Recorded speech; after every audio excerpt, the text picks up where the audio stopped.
Aucun personnage de la mythologie ou des légendes n'a été aussi méprisé et craint que la sorcière.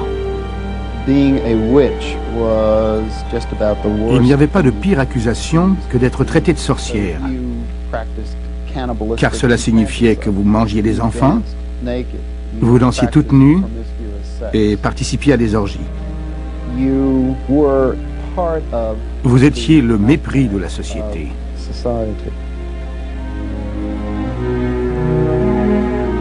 L'image de la sorcière a laissé une marque indélébile dans l'esprit humain. Mais à ses débuts, cette magicienne au pouvoir surnaturel n'avait pas si mauvaise réputation.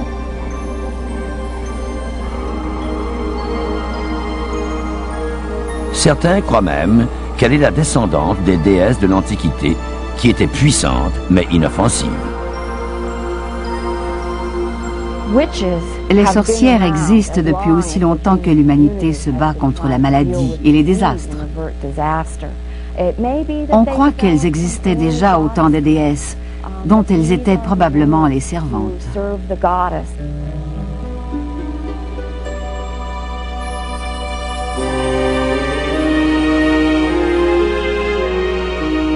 Il y a quelques 20 000 ans, les déesses étaient vénérées parce qu'elles avaient le pouvoir magique de stimuler la fertilité et de nourrir la terre. Elles étaient les maîtresses toutes puissantes de la création et dominaient les forces de l'univers.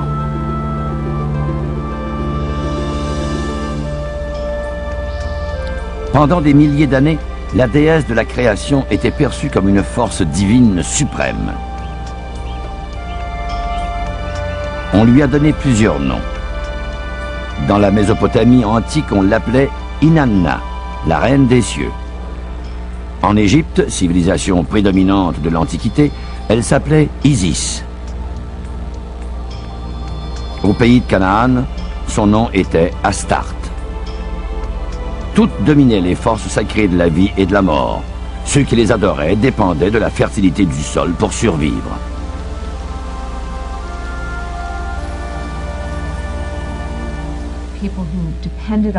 Ces gens dépendaient de la terre, des cycles de la nature et de la capacité de reproduction de la terre pour se nourrir et survivre. Il est tout à fait normal qu'ils aient associé ces forces naturelles au corps de la femme et qu'ils aient considéré celle-ci comme étant sacrée.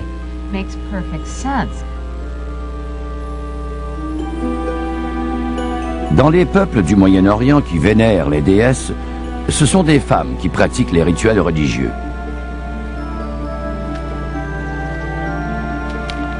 Se peut-il que ces prêtresses, maîtrisant les arts sacrés, soient les plus anciennes aïeules de la sorcière? Au fil des siècles, ces prêtresses sont devenues en quelque sorte des femmes savantes. Ces femmes allaient chez les gens pour purifier la demeure, annuler les envoûtements, soigner les bébés, stimuler la fertilité et guérir l'impuissance. Elles pratiquaient même une sorte de thérapie familiale, car lorsqu'elles pénétraient dans une maison, elles chassaient toute parole malveillante. De ces premiers rituels sont nées les cérémonies sacrées regroupées plus tard sous le nom de sorcellerie. Quel pouvoir magique ces femmes savantes possédaient-elles? D'anciens écrits turcs racontent qu'elles s'asseyaient à l'intérieur d'un cercle sacré, tracé avec du sel, pour réciter leurs incantations magiques.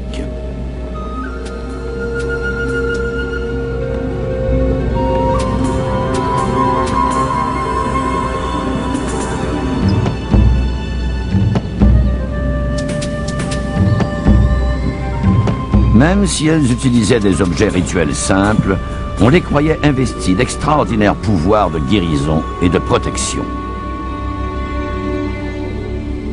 Il est intéressant de noter qu'elles étaient alors vues comme des figures positives de leur société. Sans elles, aucun roi ne pouvait régner. Aucune armée ne pouvait se remettre d'une défaite sans leur activité rituelle. Et aucun bébé ne pouvait naître. Les chercheurs se demandent encore comment une femme aussi inoffensive est devenue cette créature maléfique qu'est la sorcière.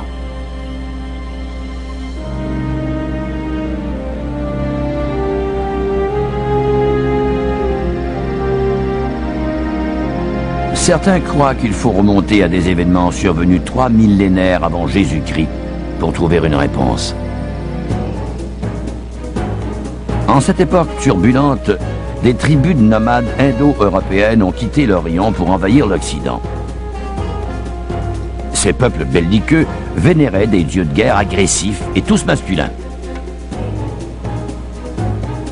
Peu à peu, le culte de ces dieux célestes a supplanté celui des déesses de la terre, jadis si puissantes.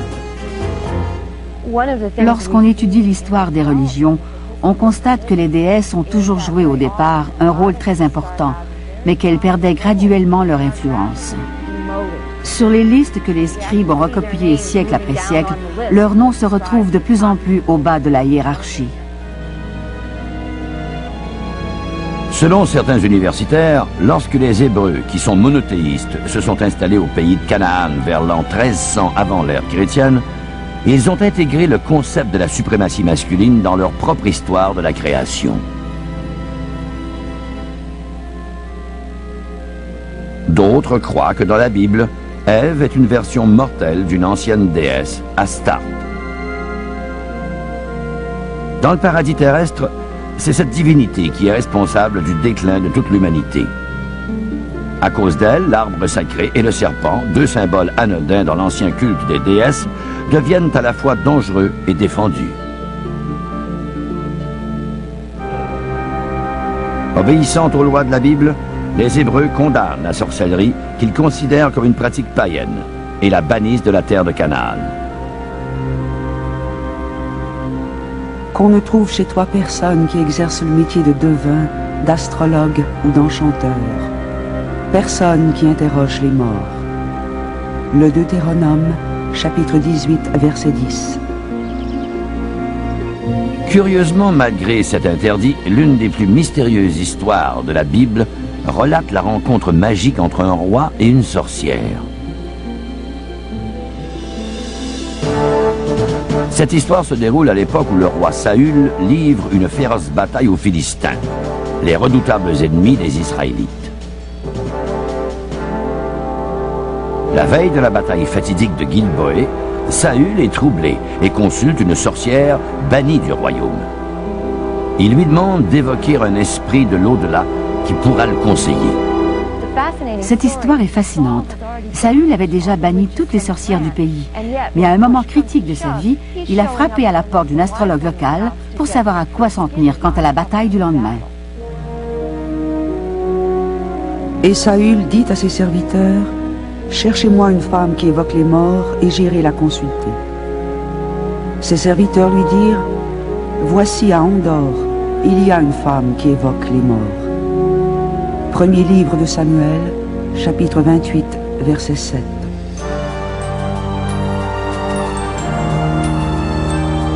Le roi Saül se rend donc chez la sorcière dans le village d'Endor, situé aux abords de Nazareth. Il lui demande de faire apparaître l'ombre du prophète Samuel pour qu'elle le conseille avant la bataille. La sorcière obéit.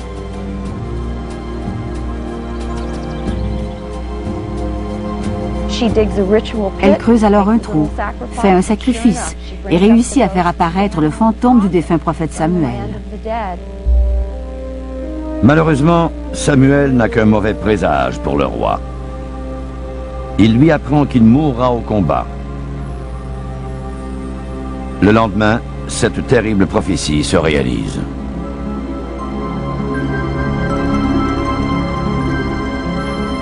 Pourquoi la Bible, qui interdit la sorcellerie, contient-elle l'histoire énigmatique de la visite qu'un roi hébreu vénéré fait à une sorcière?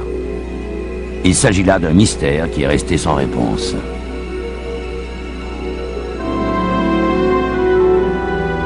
Examinons maintenant de plus près le sabbat, cette cérémonie prohibée pendant laquelle les sorcières sont soupçonnées de forniquer avec le diable en personne.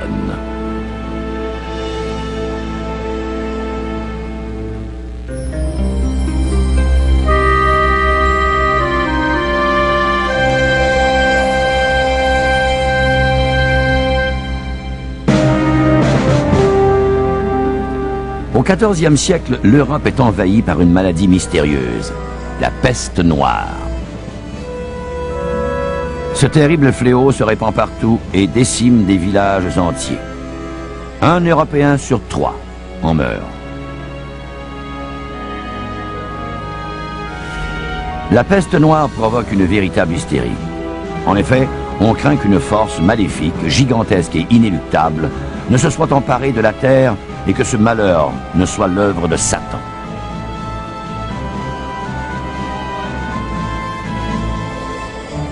L'Église fonde alors l'Inquisition, un tribunal présent partout en Europe et chargé d'éliminer tous les hérétiques qui sont perçus comme de dangereux complices du diable.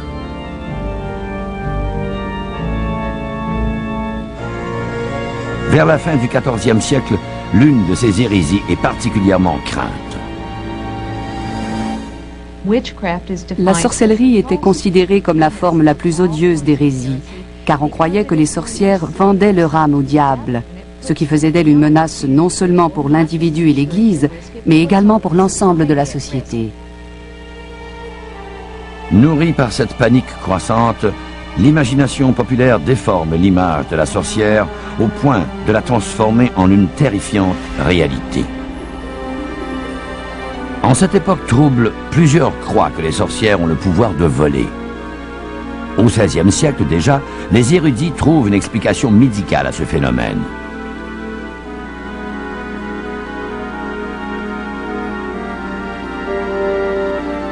Un médecin allemand, Johann Weyer, affirme même que l'image fantaisiste de la magicienne naviguant dans les cieux était provoquée par le datura, une substance hallucinogène avec laquelle les sorcières se frictionnaient. Comme le montre ce film muet, on croyait que les sorcières volaient pour se rendre à leur rendez-vous nocturne, le sabbat.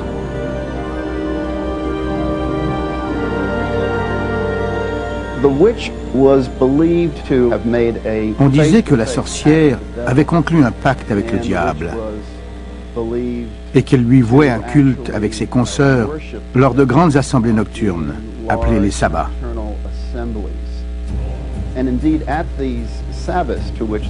On les soupçonnait de s'adonner à toutes sortes d'activités immorales lors du sabbat.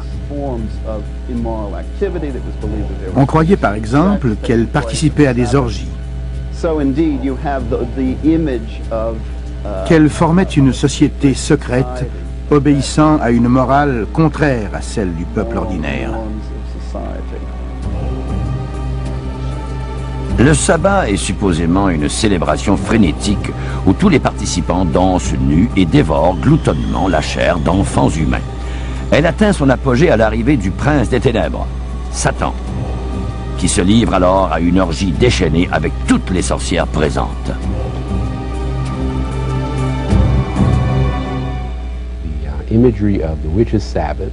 L'image du sabbat des sorcières et de leur sexualité débridée fascinait les gens à cette époque.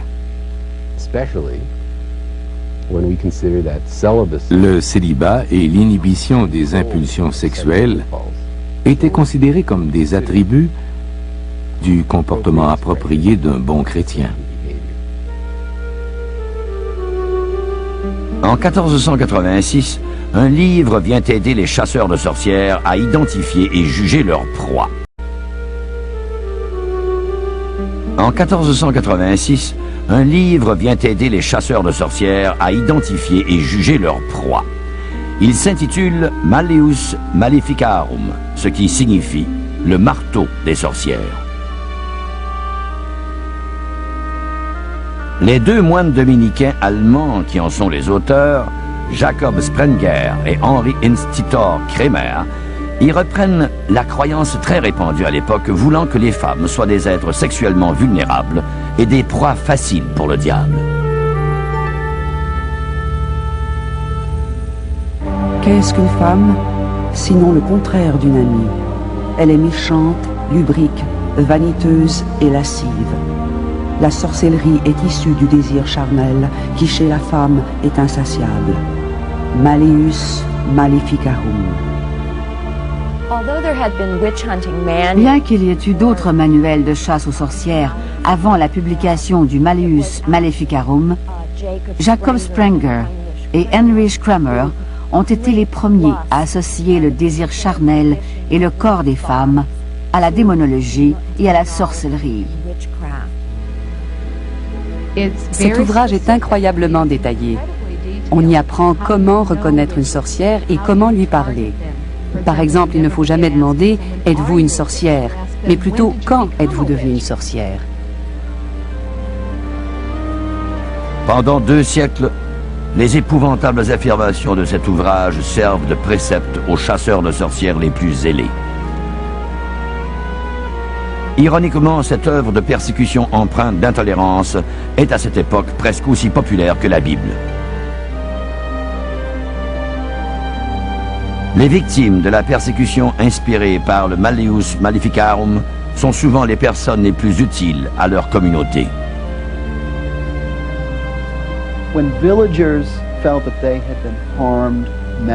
Lorsque les villageois croyaient qu'on leur avait jeté un mauvais sort, ils avaient tendance à soupçonner des femmes.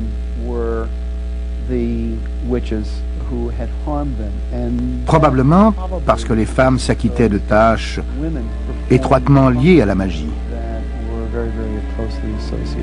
Par exemple, elles faisaient la cuisine, soignaient les malades et supervisaient la naissance des bébés. La plupart des accusés sont des femmes âgées, veuves ou célibataires. Beaucoup savent comment guérir avec des herbes, mais ces compétences font d'elles des personnes suspectes. On croit que si elles peuvent guérir avec leurs potions et leurs herbes, pourquoi ne pourraient-elles pas aussi faire du mal?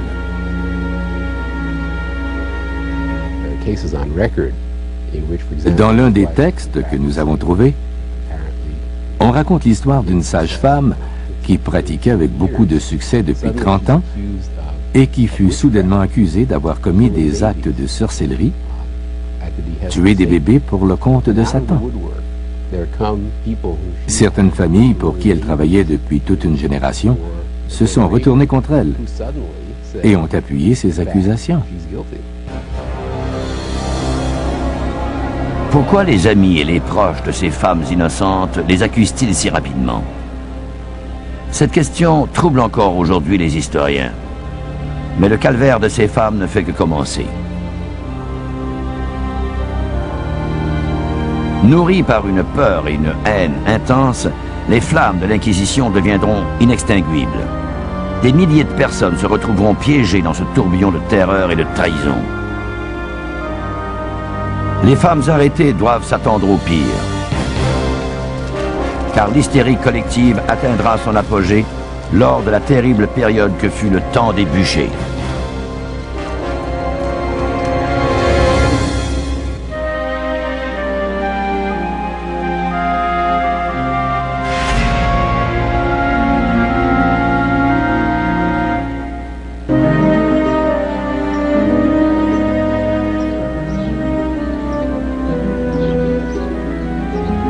Vers la fin du XVIe siècle, l'Europe vit les pires moments de sa frénétique chasse aux sorcières. Des milliers de femmes sont arrêtées et comparaissent devant les juges de l'Inquisition.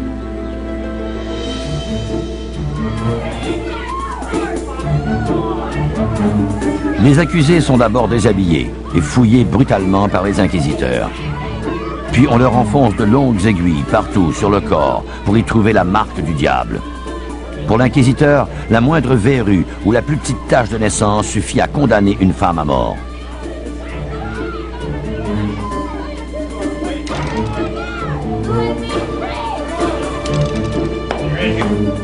Une fois la preuve trouvée, il reste à obtenir une confession, car la loi interdit d'exécuter une sorcière sans aveu. C'est là que la torture, une pratique pourtant bannie depuis des siècles, refait surface.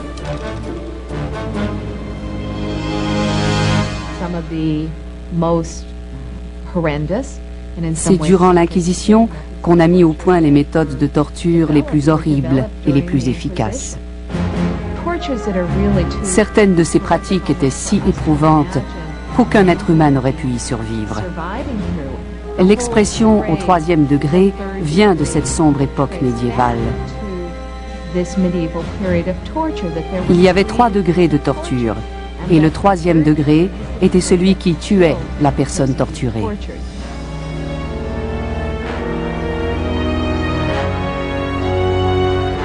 Les poussettes, les étaux, les serre-têtes et la célèbre Vierge de fer sont tous conçus pour infliger une douleur insoutenable.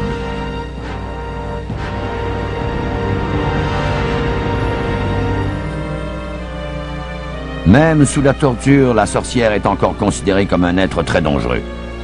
Le Malleus Maleficarum prévient le tortionnaire qu'il ne faut jamais regarder une sorcière dans les yeux pour éviter de tomber sous son charme maléfique. Le livre disait que si on regardait une sorcière dans les yeux, on risquait d'avoir de la compassion pour elle et que cette compassion était un sort qu'elle jetait. Mais cela signifie qu'il n'y avait aucune place pour la compassion lorsque l'inquisiteur torturait les accusés.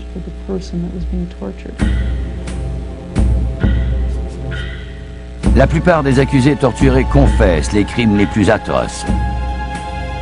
Pour éviter d'autres souffrances, elles disent à leurs tortionnaires tout ce qu'ils veulent entendre.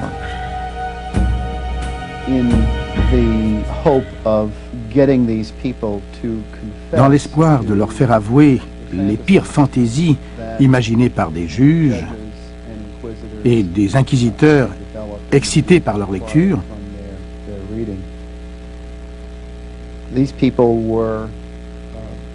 on les soumettait aux pires souffrances physiques.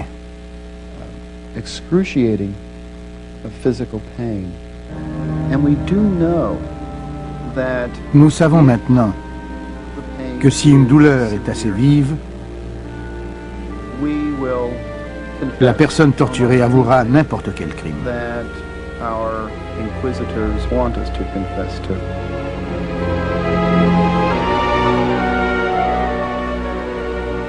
Pour déterminer si une personne est innocente ou coupable, les Anglais inventent l'épreuve de l'eau. L'accusée est d'abord jetée à l'eau. Si elle flotte, elle est considérée comme une sorcière et condamnée à mort. Si elle coule et se noie, elle est innocentée. D'une façon ou d'une autre, c'est la mort qui l'attend. Cependant, des milliers d'autres Européennes mourront plutôt par les flammes. On préfère cette méthode à d'autres, car on croit que la seule façon de détruire à jamais le pouvoir maléfique d'une sorcière est de réduire son corps en cendres.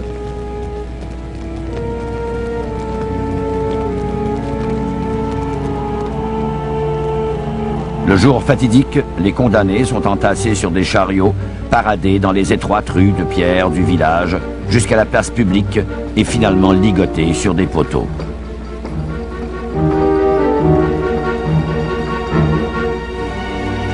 Un document ancien raconte que dans un village allemand, on a brûlé en un seul jour 139 femmes accusées de sorcellerie. L'historien local écrit que le lieu d'exécution ressemblait à un petit boisé, tant il y avait de poteaux.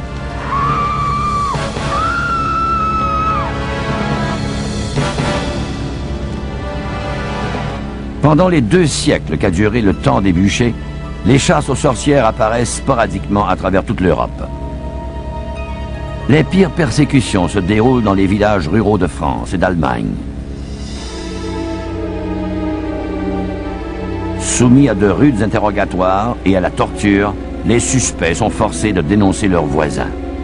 Mais pourquoi ces affreuses pratiques ont-elles pris rapidement une telle ampleur?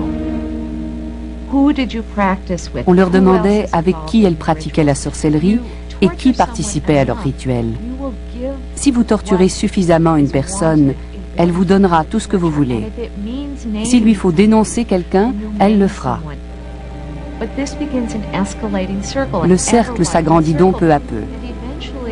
On se retrouve alors avec des dizaines, parfois même des centaines de personnes dénoncées par 1 ou 2 femmes soupçonnées de sorcellerie.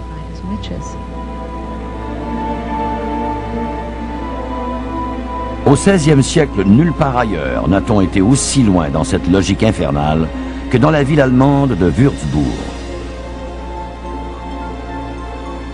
Les magistrats, un peu trop zélés, avaient conclu que presque tous les habitants de la ville étaient possédés du démon et avaient condamné à mort 600 personnes, dont 19 prêtres et 41 enfants.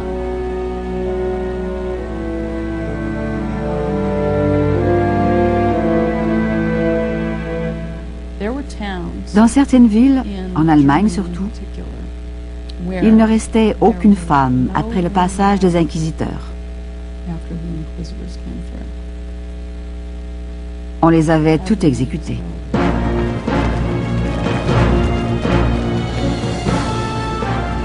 Lorsque les flammes de l'Inquisition s'éteindront définitivement, des milliers de personnes auront été tuées. On ignore encore le nombre exact de victimes. Les estimés vont de 60 à 300 000 morts.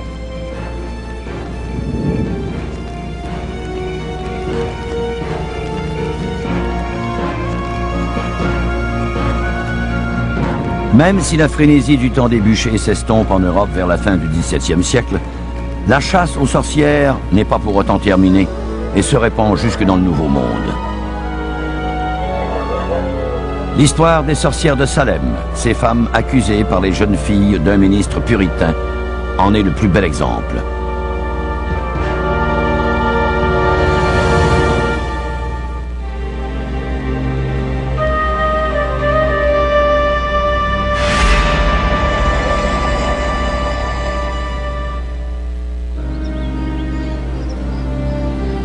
Dans l'étrange et terrible histoire des sorcières, aucun incident n'est plus déconcertant ou controversé que les événements qui se sont déroulés dans un village reculé du Massachusetts.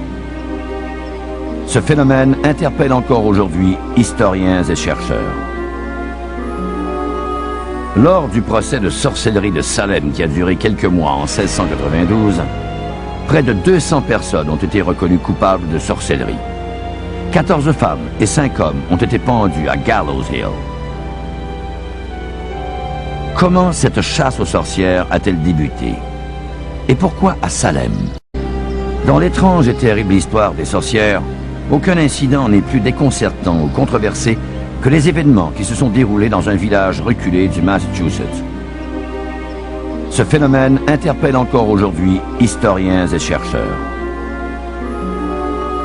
Lors du procès de sorcellerie de Salem qui a duré quelques mois en 1692, près de 200 personnes ont été reconnues coupables de sorcellerie. 14 femmes et 5 hommes ont été pendus à Gallows Hill. Comment cette chasse aux sorcières a-t-elle débuté? Et pourquoi à Salem?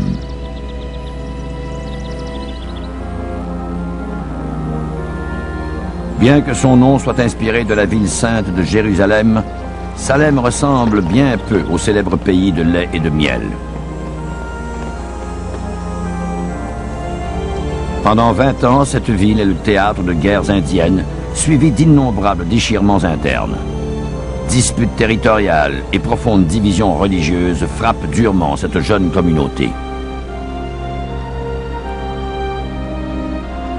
Mais la religion stricte à laquelle les puritains tiennent tant leur apporte malheureusement bien peu de réconfort. La damnation éternelle est une menace omniprésente et le monde des démons semble aussi réel que la terre de la Nouvelle-Angleterre.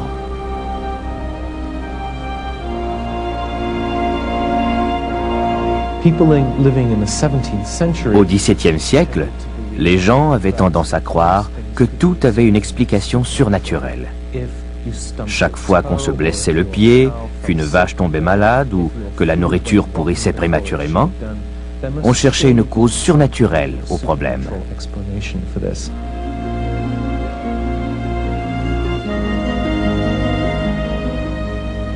Ironiquement, on croit que la chasse aux sorcières de 1692 a commencé dans la maison d'un pasteur puritain, le révérend Samuel Parris. Fait encore plus étonnant, l'événement qui est à l'origine de cette vague de terreur est un simple jeu d'enfant. Car tout a commencé un jour où la fille du révérend, Elizabeth, et sa nièce, Abigail Williams, jouaient avec l'esclave de la maison Tituba. Elles avaient fabriqué une boule de cristal rudimentaire. Il s'agissait d'un verre d'eau dans lequel elles avaient brisé un œuf. Elles regardaient le verre, posaient une question, puis attendaient que des images apparaissent dans l'eau. Mais lors d'une séance en particulier, l'une des filles a affirmé qu'au lieu de voir les traits de son futur époux, elle avait vu un cercueil. Hantées par des images de mort, les filles sont bientôt la proie de convulsions. En quelques jours seulement, 9 autres fillettes de Salem se mettent à souffrir simultanément de la même étrange calamité.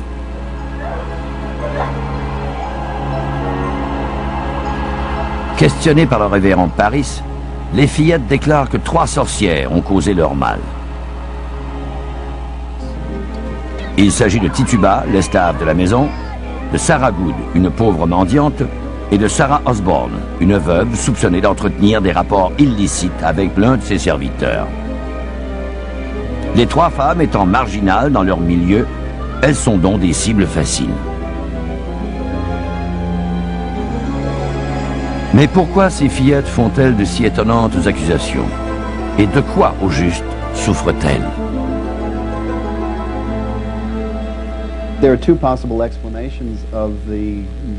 Les convulsions des fillettes de Salem ont 2 causes possibles.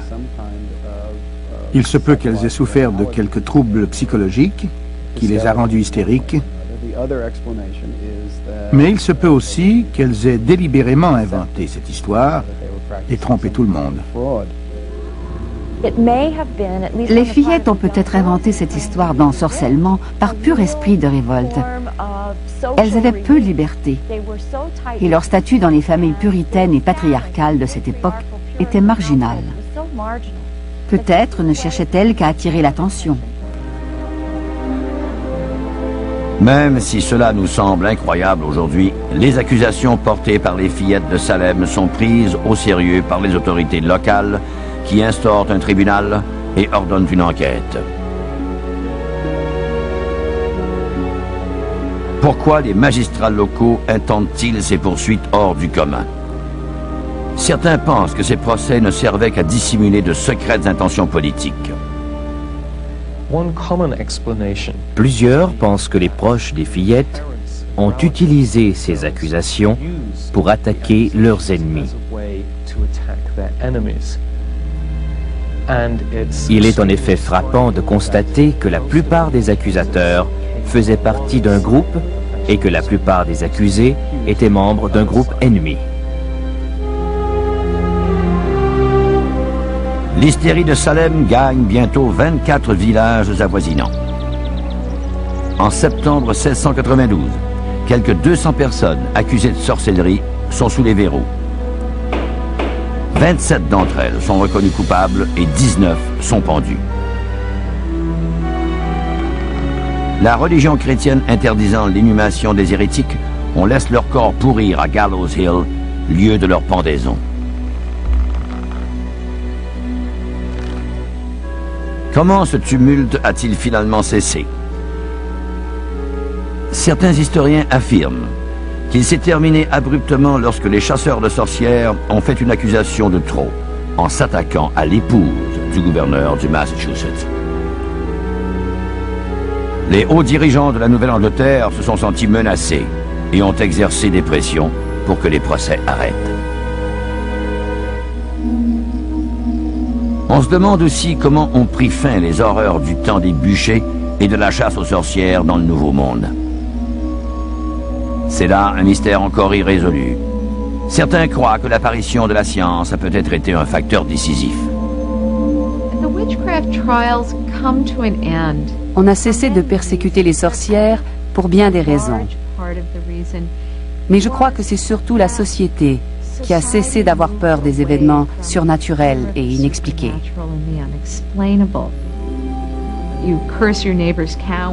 Quelqu'un maudissait la vache de son voisin, et si la vache mourait le lendemain, on accusait cette personne de sorcellerie. Mais on avait de plus en plus de raisons d'expliquer la mort de l'animal. Et on a graduellement cessé de tenir les sorcières responsables de tous les maux de la société.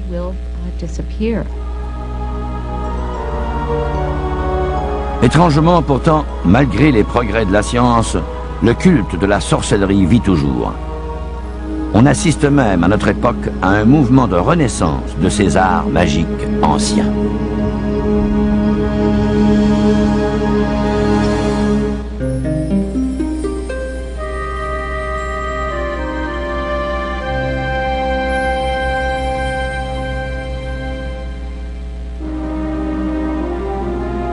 fil des siècles, les multiples progrès de la science ont permis d'adoucir l'image terrifiante de la sorcière.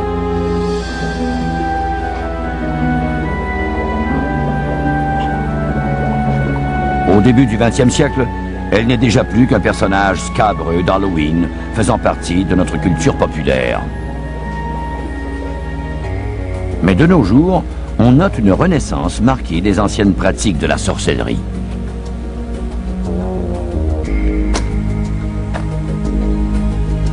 En Europe et aux États-Unis, on estime à 200 000 le nombre d'hommes et de femmes qui pratiquent les anciens rituels de sorcellerie.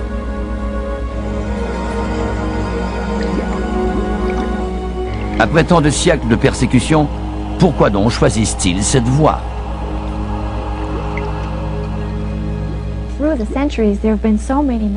Au fil de l'histoire, on s'est largement mépris au sujet de la sorcière. On la voit encore comme un épouvantail au teint vert et à l'énorme verrue qui porte un chapeau pointu et vole sur son balai la nuit pour aller rejoindre son époux Satan. Elle est l'objet de beaucoup de mythes et de préjugés qui sont tous faux.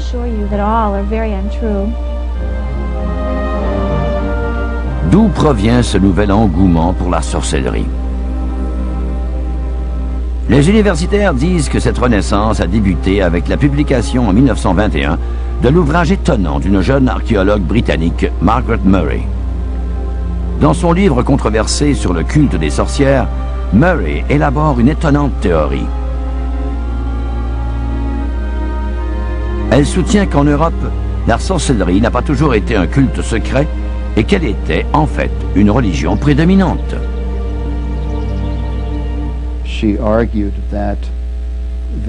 Murray dit dans son livre que les sorcières persécutées du XVe au XVIIe siècle pratiquaient en réalité une religion païenne. Et elle affirme que cette religion était la plus populaire de cette époque en Europe. Cette interprétation romanesque du culte de la sorcellerie est rapidement discréditée par les historiens. Mais le livre de Murray est populaire et suscite un regain d'intérêt pour le sujet. Au milieu du XXe siècle, des milliers de fidèles adhèrent déjà au culte moderne de la sorcellerie. Ils appellent leur religion Wicca, un mot anglo-saxon archaïque qui signifie culte de la sagesse. Inspirées par leurs lointaines aïeules, les sorcières des temps modernes utilisent des éléments de rituels simples, comme des chandelles, des herbes, de l'encens et des cristaux qu'elles croient investis de pouvoirs magiques. Mais à quoi ces pouvoirs servent-ils?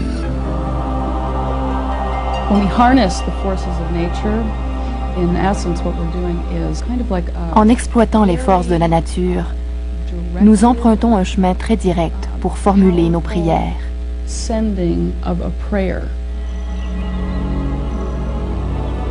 De tous les rituels de la sorcellerie contemporaine, le sabbat est le plus important.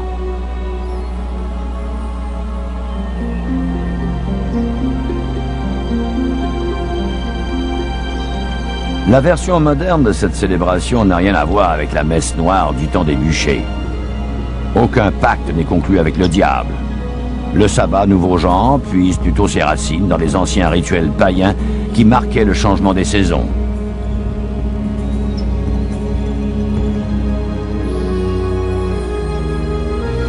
On attend habituellement la nuit la plus courte de l'année pour célébrer cette messe.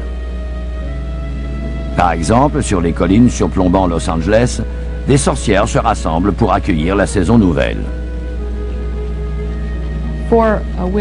Pour une sorcière, le divin et la terre ne font qu'un. Le sacré est omniprésent dans sa vie. Son existence n'est pas une trajectoire linéaire qui se termine avec le jugement. C'est plutôt une roue qui tourne, une évolution constante.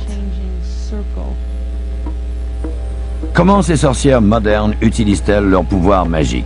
Les fidèles de la tradition Wiccan puisent dans les leçons du passé. Leur code de conduite se résume en une seule phrase. Fais comme bon te semble, mais sans nuire à autrui.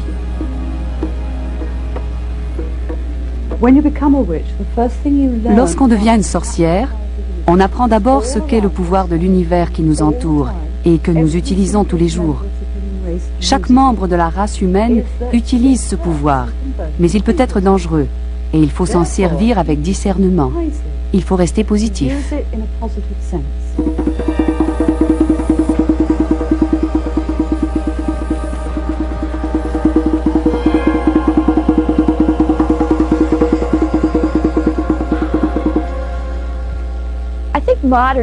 Au XXe siècle, plus personne ne croit à la sorcellerie, car nous vivons dans l'ère du mécanisme. Pour nous, la matière est morte et ne sert qu'à être exploitée. Elle ne possède aucun pouvoir magique. Mais je crois que nous commençons à nous éloigner de cette logique newtonienne pour adopter l'approche d'Einstein, affirmant que les possibilités de l'univers sont infinies, l'ère du postmodernisme. Nous comprenons mieux l'effet des événements aléatoires et notre influence sur ces événements.